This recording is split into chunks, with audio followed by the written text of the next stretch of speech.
open it up. It's kind of weird. Back over here, do weird angles. So always make that like this.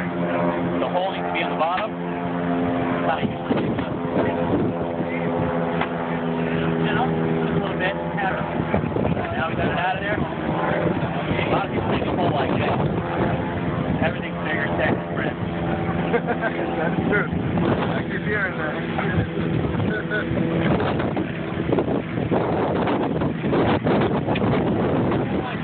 So, Lampion, you're learning how to shotgun a beer? No. You know, it's very rewarding. Very rewarding.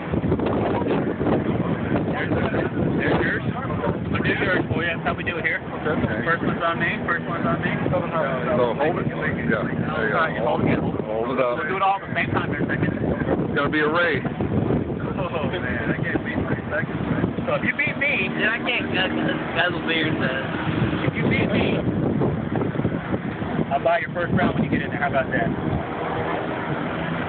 And if I lose, then it's just pathetic.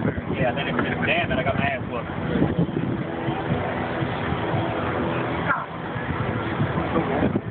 Yeah.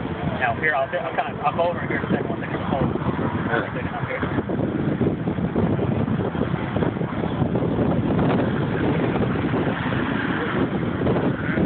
Now see, everybody wants to make a little pinprick hole. That's how we roll. Now, just kind of pop this. Don't pop it yet. Kind of get this. Now, when you pull it up straight up, you open it up at the same time. When you get to the top, open it up. And it's a bit